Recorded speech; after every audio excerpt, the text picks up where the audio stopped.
there is this perhaps misconception you've already debunked. So are Southeast Asian banks actually more risk averse to digital change than other parts of the world? Or is that actually a fallacy? And I wonder if you can help us out by giving us some examples of the Southeast Asian success stories.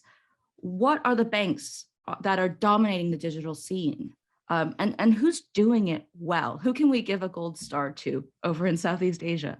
I think that banks in Southeast Asia are experimenting a lot, right? So I would not say that they are risk averse.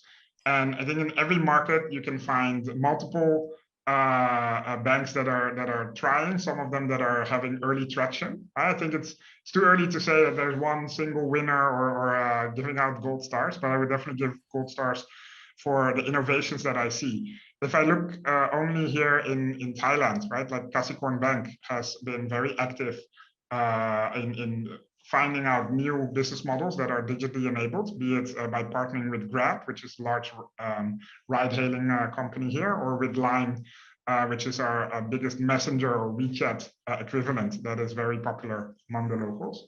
But also if you look at Indonesia, what's exciting to see is that a lot of incumbent banks like BRI have partnered with Alipay to provide point of sale acceptance of mobile payments for Chinese tourists, right? Which is very, I would say, at the avant-garde of digital innovation in banking. Yeah, I think I'm really glad you gave, especially about Grab, about Alipay. I'll even throw in Line Pay, for example. There's a lot of contextual bits and pieces within the ecosystem that we often forget about depending on where in the world we're sitting.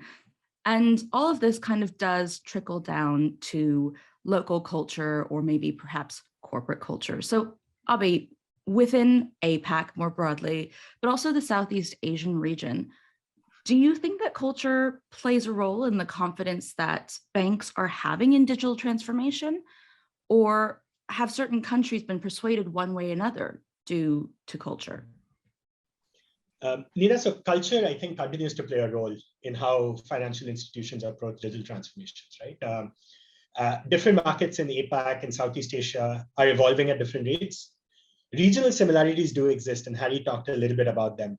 But the local nuances are certainly very important, right? Especially when you think about the broader macroeconomic factors.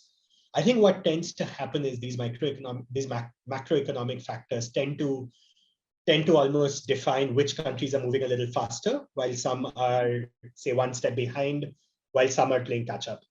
But at a broad level, I think to answer your question, I don't think there is a fundamental risk-averse nature that exists in Southeast Asia or that exists in these countries.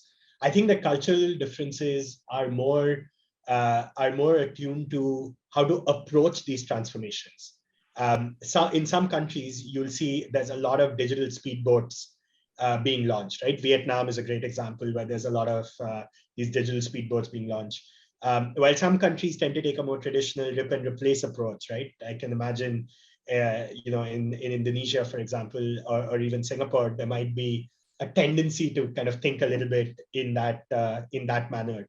But again, it's hard to generalize. It's really become different banks and kind of, I would almost say, the culture of the financial institution more than the culture of the country that they sit in are actually driving these decisions more than kind of which country they belong to. Well, I can assure you, where I sit in London, we've got a cultural reluctance as well in this part of the world. But thank you for outlining that. And I love that, the digital speedboats.